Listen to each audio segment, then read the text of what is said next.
volta ao vivo com Mais Saúde, que hoje está em ótima companhia aqui com o otorrinolaringologista Almir Mendonça de Almeida, que atende São João del Rei e toda a nossa microrregião, tirando uma série de dúvidas nossas relacionadas a esse período de frio. E as doenças, né, Almir, que acabam, né, chegando pra gente também nesse período, né, pra gente se cuidar. Lembra você aí de casa que o nosso programa é ao vivo também e que você pode contribuir com as suas perguntas pelo 3372-3720 ou nos mandando um WhatsApp no 999-72-1640. A gente vai guardar aí as questões de vocês aí. Almir, vamos falar então dessa questão das doenças respiratórias. Existe diferença entre doença viral e doença respiratória?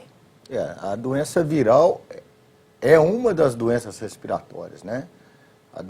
A viral é a mais comum, mas dentro das doenças respiratórias nós temos as doenças virais, temos as bacterianas, temos as doenças alérgicas, né? Temos as doenças tóxicas, né? Agora as virais são as mais comuns, né? Com certeza. A gente sabe, Almir, então, que tem muita confusão nesse universo das doenças respiratórias. Muita gente acha que às vezes está com uma gripe fortíssima e está só resfriada. Como que a gente sabe que a gente está passando por um processo de estar resfriado e um processo de gripe? Na realidade, tanto a gripe quanto o resfriado são patologias viróticas, certo?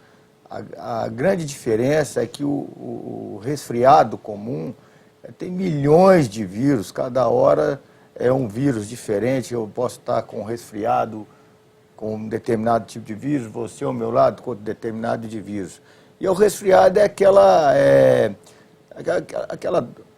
aqueles espirros, congestionamento nasal. Já a gripe não. A gripe ela vem acompanhada de febre, vem acompanhada às vezes de dores musculares, aquela sensação de que não, eu quero cama, hoje eu não aguento trabalhar. E a gripe normalmente é um número menor de vírus, é por isso que é feita a vacina para tentar combater a gripe, porque é um número menor de vírus e a gente pode fazer uma tipagem com as vacinas. Já de resfriado é impossível. O resfriado seria o mais comum e o que a gente menos sente mal. Almir, eu acho engraçado isso, porque esse ano, eu não sei se o frio ele veio de uma forma mais intensa e de uma forma mais inesperada, muitas pessoas ficaram doentes recentemente, reclamando muito de uma gripe muito forte, muito severa. Por quê?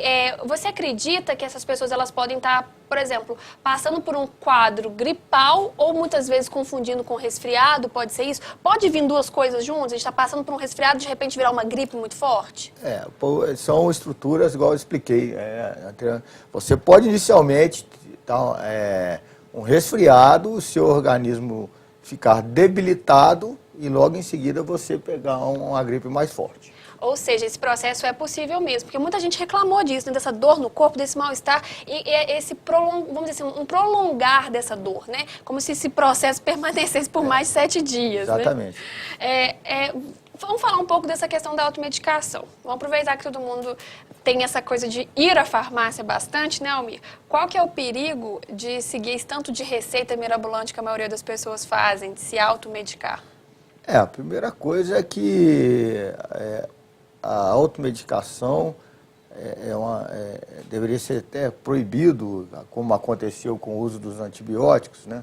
Porque na maioria das vezes são dados medicamentos que não têm a menor utilidade à base de eucalipto e outras coisas mais, ou às vezes medicações erradas. Você dá uma aspirina para um processo achando que é gripe, a pessoa está com dengue, você dá uma medicação que a pessoa tem alergia, você toma algum tipo de medicação que vai te fazer mal, vai piorar o seu quadro. Então, normalmente, o ideal é que você procure um clínico geral ou um especialista, um pneumologista, um otorrinolaringologista, para fazer. Primeiro, que você vai gastar uma vez só, não vai precisar ir 2, 3 vezes à farmácia.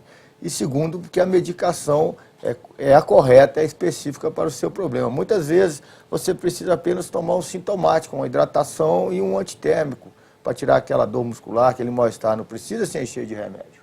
Almir, a gente está recebendo uma pergunta que tem muito a ver com essa questão, de uma pessoa que não se identificou, e ela disse o seguinte: ela tem um filho de 4 anos, e ele tomou uma série de medicamentos. Ela listou uma série desses medicamentos para o pessoal da produção, mas entre eles ela tomou entre azitromicina, Bactrim, tomou uma série de remédios que é mais complicado a gente estar explicando aqui, porque é questão de diagnóstico, então isso é mais difícil, né, Almir? Ela quer saber por que essa tosse dele persiste há tanto tempo, porque ele está tomando essa medicação desde abril. Se isso é comum, se tem alguma coisa para além disso.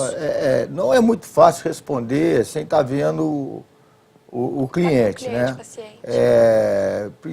Principalmente a gente tem que saber qual que é o quadro dele, se o quadro dele é pulmonar, se ele tem uma sinusite, né? E tentar achar onde está o problema para poder fazer o tratamento adequado. Porque muitas vezes está usando um antibiótico que não combate o problema. Às vezes fica trocando o antibiótico e não funciona. Então tem que saber onde é o sítio dele. O sítio dele é pulmonar, é uma bronquite, é uma sinusite, é só uma rinite. Porque às vezes a pessoa pode ter uma rinite, e a criança principalmente, e quando ela deita, uma rinite, uma sinusite, aquela secreção passa pela garganta e desperta a tosse. Então essa tosse vai ficar produzindo o tempo todo, vai se esticar. Então é importante saber aonde está o problema e fazer o tratamento com a medicação adequada. Agora, nunca esquecer da hidratação do ambiente e da hidratação da criança, no caso. Ou seja, Almir, é uma série de questões, né, que a pessoa tem que tomar cuidado também, porque, como você bem disse, é uma questão de diagnóstico, tem que saber direitinho o que aquela criança está passando também. Exatamente, né? Pode ser uma tosse alérgica, né? É difícil abordar sem ver vamos dizer assim. o paciente. E, por exemplo, a gente está falando sobre essas questões, né, de medicamento, de não tomar qualquer remédio sem consultar o médico, mas existem medidas simples para a gente passar um inverno assim com mais saúde, com mais qualidade? Existe, sim. Primeiro, aquelas pessoas que têm indicação, fazer o uso da vacina da gripe. As demais pessoas, volto a insistir, hidratação é fundamental, alimentação, fundamental se alimentar bem, praticar exercícios físicos, evitar ambientes fechados com pessoas fumando, evitar ambientes com agentes inalantes alérgicos, como mofo, né, poeira, umidade, tudo isso deve ser evitado. Mas não tem muito mistério não, durante o dia hidratar, caminhar, se agasalhar bem e se alimentar bem. Ou seja, essas são as dicas do Almir, né, Almir? A gente está falando aqui de uma série de dicas importantes para você seguir um inverno de qualidade. Por isso eu vou pedir para o pessoal da produção colocar o outro vídeo, que a Zizia também deu outras dicas ligadas a comportamento e também a como viver bem o inverno.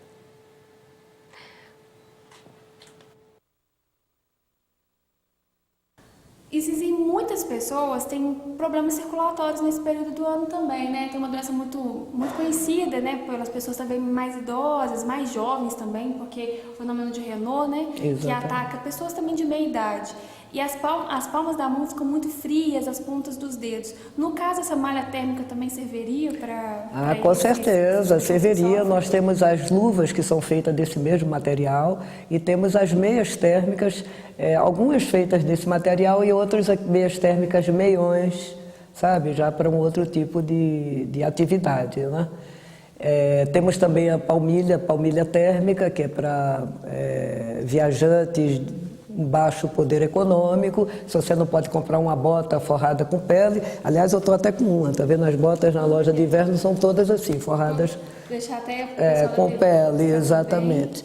Então, os que não podem, não ter esse poder econômico, estudante que está indo pela primeira vez fazer um curso, uma especialização, então tem a palmilha térmica. A palmilha, ela é forrada com essa mesma pele de ovelha e você põe ela no tênis. Então você evita que a umidade passe para o seu pé. Olha, sabe? Isso é uma super dica para o pessoal de casa Exatamente. também. E também, assim, uma forma de economizar sem deixar de se proteger. Exatamente. Então nós temos esse tipo de orçamento, de todos os orçamentos, entendeu? pessoas que têm baixo poder econômico, outras que não têm esse problema.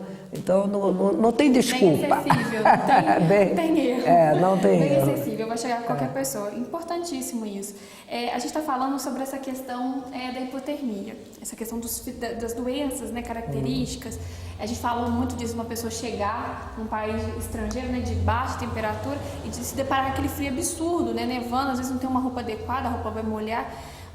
Zizi, por que é tão perigoso a gente ir para um lugar desse de uma forma inadequada, assim, com uma roupa que não tem, digamos, a característica certa para aquela viagem? É perigoso exatamente por isso. Você pode pegar uma pneumonia, você pode realmente acabar com sua viagem, né? Você, de repente, se prepara, né? Economiza, né? Faz planos para fazer uma viagem, de repente, se você não viaja com roupas adequadas, você pode... Acaba perdendo exatamente. E pior de tudo, pegando uma pneumonia, tendo que ser hospitalizada. Né? Eu acho que não vale a pena. A gente está falando dessa questão também das roupas térmicas, né? Achei super interessante a questão da sapatilha, foi uma coisa que eu achei muito interessante. Da palmilha. Da palmilha, desculpa, falei errado. Roupas térmicas, muita gente não conhece, né, esse tipo de roupa. E a gente acaba achando assim, não, um agasalho desses comuns que a gente tem aqui na nossa região não dá conta. E qual que é essa diferença? Não, a diferença é que ele é um tecido com microporos. Ele é testado, como eu te disse, é feito nos Estados Unidos, testado em laboratórios. É um tecido levíssimo e de alto valor térmico, né? Você, por exemplo, eu digo, o estudante chega na minha loja, eu estou sem dinheiro para comprar essa calça de lã, eu não tenho...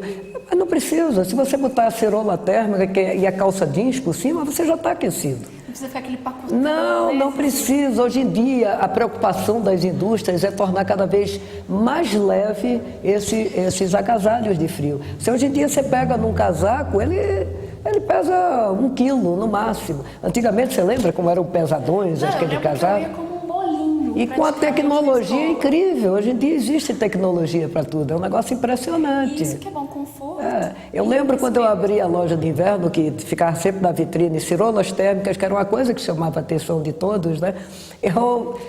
As pessoas entravam e diziam, mas como é que é isso? Liga na tomada, cirola, camiseta? Não. É um tecido de alta tecnologia, que ele aquece, na calefação ele protege, deixando sua temperatura ambiente, e no frio ele então lhe aquece, jogando para fora o calor do corpo, com esses microporos dele. Vocês conferiram mais algumas dicas aí da Zizi Magalhães, proprietária da loja de inverno, falando um pouco sobre as roupas, né, de como usá-las e também se prevenir de algumas doenças, como a Almir já havia alertado para a gente ao longo do bloco. A gente está indo para um intervalo, a gente volta daqui a pouquinho.